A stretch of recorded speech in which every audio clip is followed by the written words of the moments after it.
I'm Henny B, and welcome to the World War I Stories podcast, where history comes alive through the voices of those who lived it. Some scenes in these stories may be too graphic for sensitive listeners, so listener discretion is advised.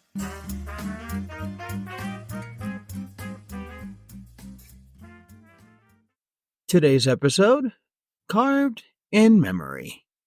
It was a chilly evening in the small coastal town of Seabrook, New Zealand. The sea breeze carried the scent of salt and the distant sound of waves crashing against the shore. Percy and his older brother Walter sat on the porch of their modest home, wrapped in blankets to ward off the cold.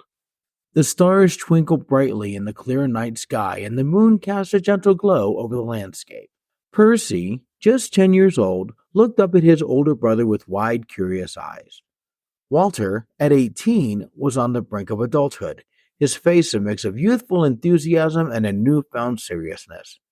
They sat in comfortable silence, enjoying the tranquility of the night, when Walter finally spoke. "Percy, there's something important I need to tell you," Walter began, his voice steady but tinged with a hint of sadness.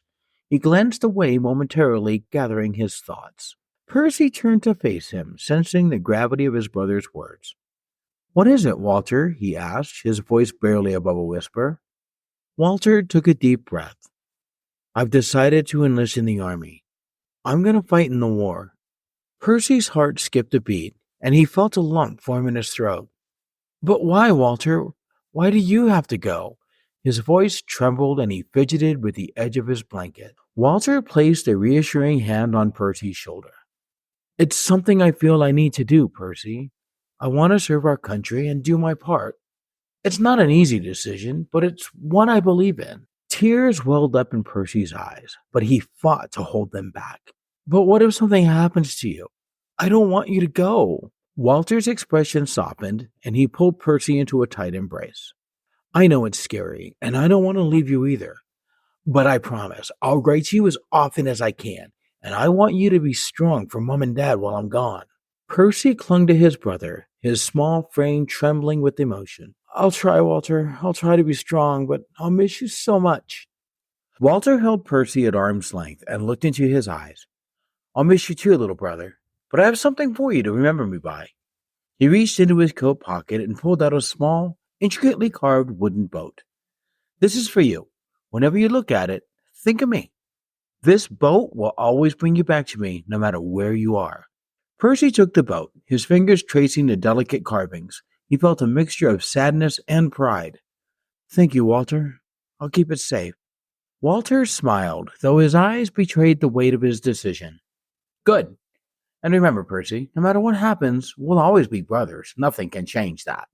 As they sat together under the starry sky, the two brothers shared a moment of quiet understanding. The world was changing, and they both knew that life would never be the same. But in that moment, they found solace in each other's presence, drawing strength from the bond they shared. The day Walter was to leave for war dawned crisp and clear in Seabrook. The sun rose over the horizon, casting a warm golden light over the small coastal town. Despite the beautiful weather, a somber mood hung over the household as the family prepared to say goodbye to their eldest son. Percy awoke with a heavy heart. The night before, he had hardly slept, tossing and turning with worry and sadness. As he got dressed, he glanced at the intricately carved wooden boat on his bedside table, the gift Walter had given him.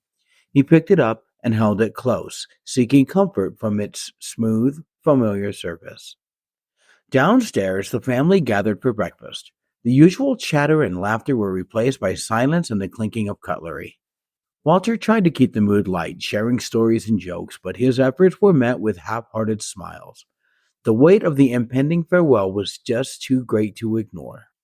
After breakfast, it was time for Walter to finish packing. Percy followed him to his room, watching as Walter carefully folded his clothes and placed them in his suitcase. Each item packed felt like a step closer to the inevitable departure. "Percy," Walter said, turning to his younger brother, "I want you to have something else." He reached into a drawer and pulled out a small, worn notebook. "This is my journal. I've been writing in it since I decided to enlist. I want you to keep it safe for me. Percy took the notebook, his hands trembling. But Walter, shouldn't you take it with you? Walter shook his head. No, it's better if you have it. This way, a part of me will always be with you, even when I'm far away. Besides, I have a new one to write in. The time finally came to leave for the train station. The family walked together, the streets of Seabrook unusually quiet. It seemed as though the entire town shared in their sorrow. As they approached the station, Percy saw other families gathered, all saying their goodbyes to loved ones heading off to war. At the platform, Walter turned to his family. He hugged his mother and father tightly, whispering words of reassurance. Then he knelt down to Percy's level, looking him straight in the eyes. Percy, I need you to be brave, Walter said, his voice gentle but firm. Take care of mom and dad for me, and remember no matter what happens, we are always connected. This isn't goodbye forever. Percy nodded, tears streaming down his face. I'll try, Walter. I'll try to be brave, but I'll miss you so much. Walter embraced Percy, holding him close. I'll miss you too, little brother, but we'll see each other again. I promise. The train whistle blew, signaling the final call for passengers to board. Walter released Percy and picked up his suitcase. He gave one last wave to his family before stepping onto the train. As the train began to pull away, Percy ran alongside it, trying to keep up. Goodbye, Walter. Stay safe, he shouted, his voice breaking with emotion. Walter leaned out of the window, waving until he was out of sight. Percy stood at the edge of the platform, watching the train disappear into the distance. The reality of Walter's departure hit him like a wave, and he felt a deep sense of loss and fear. He clutched the wooden boat and the notebook tightly, finding a small measure of comfort in their presence. The walk back home felt longer and emptier. The house, once filled with Walter's laughter and energy, now seemed eerily quiet. Percy retreated to his room where he sat on his bed, staring at the wooden boat and the notebook. He opened the journal and began to read Walter's entries, feeling closer to his brother with each word. Walter's handwriting was neat but strong, each entry filled with his thoughts and dreams. Percy read about Walter's excitement and fears, his determination to serve his country, and his love for his family. The entries were a window into Walter's soul, and they brought Percy both comfort and sorrow. As days turned into weeks, and weeks into months, life in Seabrook continued, but Percy struggled to adjust. School felt like a blur, and the activities that once brought him joy now seemed hollow. He missed Walter's presence deeply and often found himself wandering the shores where they used to play, the wooden boat always in his pocket. Letters from Walter arrived sporadically, each one a treasured lifeline. Percy would rush to the mailbox, heart pounding, hoping for news. When a letter did come, he would read it over and over, sharing it with his parents before tucking it away safely. Walter's words were filled with bravery and hope, but also an undercurrent of weariness as the war dragged on. It was a brisk spring afternoon in Seabrook, the kind of day when the sea breeze carried a hint of warmth and the promise of summer. Percy walked through the town square, his thoughts heavy with worry for Walter and the weight of his own grief. He clutched the wooden boat in his pocket, drawing some comfort from its presence. The square was bustling with activity. Market stalls were set up with vendors calling out their wares. Fishermen were mending nets, shopkeepers were arranging displays, and children were playing tag around the fountain. The air was filled with the sounds of laughter, chatter, and the occasional bark of a dog. Percy stopped in the middle of the square, his eyes scanning the scene. He felt a surge of anger and frustration rise within him. How could everyone go about their lives as if nothing had changed? How could they laugh and play when his brother was out there fighting in the war, risking his life? His heart pounding, Percy couldn't hold back any longer. He stepped forward and shouted, How can you do this? How can you just go about your business like this when my brother is at war? His voice echoed through the square, and the lively chatter came to an abrupt halt. Heads turned, and all eyes were on Percy. The fishermen put down their nets, the vendors stopped calling out, and the children froze mid-game. Percy continued, his voice trembling with emotion. Don't you care? Don't you understand that people are out there fighting and dying? My brother, Walter, is risking his life, and you all act like nothing is happening. How can you be so heartless? An uncomfortable silence settled over the square. The townspeople exchanged uneasy glances, unsure of how to respond. Percy's mother, who had been shopping at one of the stalls, rushed to his side, her face etched with concern. Percy, please, she said softly, placing a hand on his shoulder. Calm down. But Percy shook his head, tears streaming down his face. No, Mum, they need to hear this. They need to know what it's like to live with this fear every day. Walter could be. He could be. Unable to finish his sentence, Percy choked on his words. His mother pulled him into a tight embrace, and he sobbed into her shoulder. The silence was broken by Mr. Thompson, the town's blacksmith, who stepped forward, his expression somber. Percy, we do understand. We all have loved ones out there. My nephew is fighting too. We try to keep going, to keep living, because that's what they would want us to do. Mrs. Evans, the baker, nodded in agreement. We all feel the pain, Percy. We may not show it in the same way, but it's there. We're all in this together. One by one, the townspeople began to speak, sharing their own stories of loved ones at war. Percy listened, his anger slowly giving way to a deep, shared sorrow. He realized that he wasn't alone in his grief. The entire town was affected, each person carrying their own burden of worry and loss. Percy's mother gently lifted his chin, looking into his tear-filled eyes. It's okay to be angry, Percy. It's okay to feel what you're feeling. But remember, we're all here for each other. We all care. Percy stood before his mother, trying to steady himself. He nodded, feeling a mix of relief, embarrassment, and exhaustion. I'm sorry, he said quietly. I miss him so much. We all miss all of them, said Mr. Thompson, placing a hand on Percy's shoulder. And we'll get through this together, as a community. The winter wind howled outside the modest home in Seabrook, rattling the windows and sending chills through the air. Inside, the family gathered around the fireplace, seeking warmth and solace.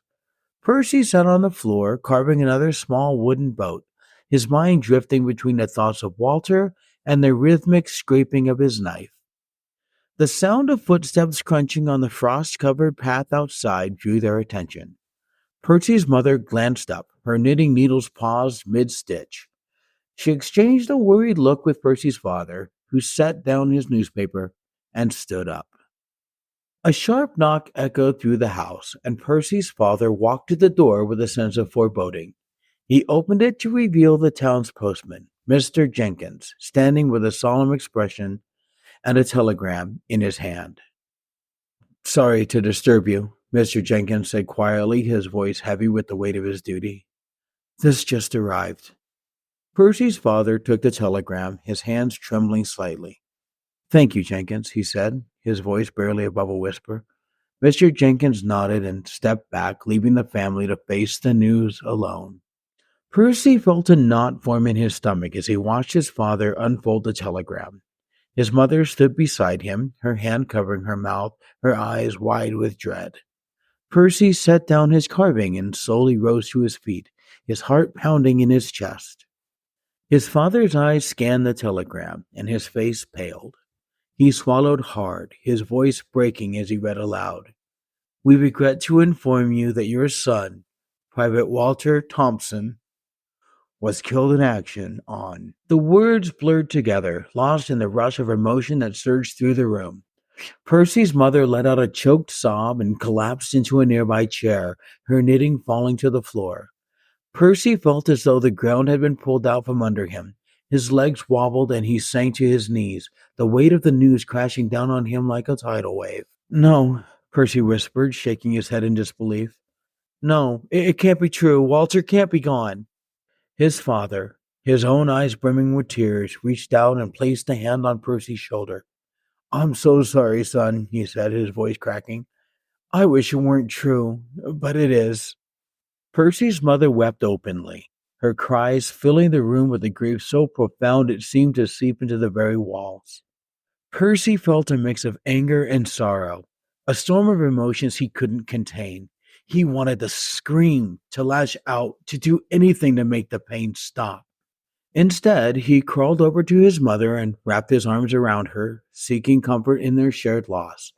His father joined them, kneeling beside them and enveloping them both in a protective embrace. For what felt like hours, they clung to each other, their tears mingling, their hearts shattered. The fire crackled in the hearth, a stark contrast to the cold emptiness that had settled in their souls. Eventually, Percy pulled away and stood up, his legs unsteady. He walked to the small table where the wooden boat he had been carving lay unfinished. He picked it up and held it close, his fingers tracing the delicate lines he had so carefully crafted. I promised Walter I'd be strong, Percy said quietly, his voice trembling. But I don't know how to do this without him. His father stood and placed a hand on Percy's shoulder. We'll find a way together, Percy, he said, his voice gentle yet firm.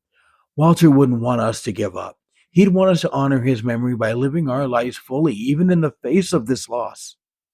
Percy's mother nodded, wiping her tears with the edge of her sleeve. We have to keep going, for Walter and for each other. We're still a family, and we need to support one another. The days that followed were a blur of grief and quiet resilience. The townspeople of Seabrook rallied around the Thompson family, offering support and condolences.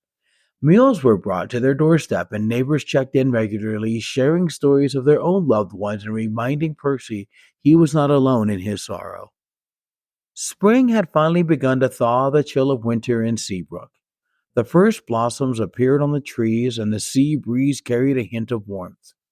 Percy sat on the porch staring out at the horizon, his thoughts drifting to memories of Walter. It had been months since they received a devastating telegram, and while the pain had dulled slightly, it still lingered in his heart. The sound of the mail carrier's bicycle bell broke Percy's reverie. He watched as Mr. Jenkins pedaled up to their house and handed a small stack of letters and packages to his father. Mr. Jenkins gave Percy a sympathetic nod before continuing on his route. Percy's father sifted through the mail, pausing when he came across a small package. He handed it to Percy, his eyebrows furrowed in curiosity. This one's for you, Percy. Percy took the package, feeling a strange sense of anticipation. He carefully unwrapped it, revealing a worn leather notebook and a small wooden boat. The boat had the word Percy written across the back. His breath caught in his throat as he recognized the handwriting on the cover of the notebook. It was Walter's. With trembling hands, Percy opened the notebook. The familiar, strong handwriting brought tears to his eyes. Walter had written extensively during his time at war, filling the pages with observations, reflections, and deeply personal thoughts. Percy felt as if his brother were speaking directly to him, bridging the gap that death had created. He read the first entry aloud, his voice cracking as he attempted to keep his composure as he read. December 3rd, 1915. Dear Percy, I hope this notebook finds its way to you someday. Writing helps me feel close to you, even though we're far apart. The days here are long and hard, but thinking of you gives me strength. Percy's father sat beside him, listening intently, his eyes misting over. As Percy continued to read, they both felt Walter's presence in a way they hadn't since his death. The entries detailed Walter's experiences in the trenches, his camaraderie with fellow soldiers, and his unwavering hope for a better future. One entry stood out to Percy. February 14th, 1917. Percy, today I found a small piece of wood and carved it into a boat. It reminded me of the ones we used to make together. I sent it to you with this notebook, hoping it brings you comfort and reminds you of our bond. No matter what happens, know that I am always with you, and I am so proud of you. Percy paused, tears streaming down his face. He looked up to see his father, the pillar of strength he had always known, starting to cry. He placed the notebook down and reached into his pocket, pulling out the wooden boat he always carried with him, the one Walter had given him before he left. Holding it in one hand and the new boat in the other, Percy handed his father the older boat. Together, they sat on the porch holding their boats, watching the red and orange hues of the sunset in silence. Thank you for listening to World War I stories, where history comes alive through the voices of those who lived it. I'm Henny B, your host and storyteller. Please like and subscribe, and maybe even leave a review for us wherever you find your podcasts. And join us again for more World War I stories.